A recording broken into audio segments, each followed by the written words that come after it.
Hello, good evening everyone.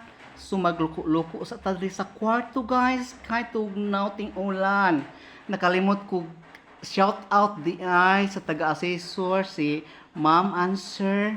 Thank you so much for accommodating me and my sister Cha Cha.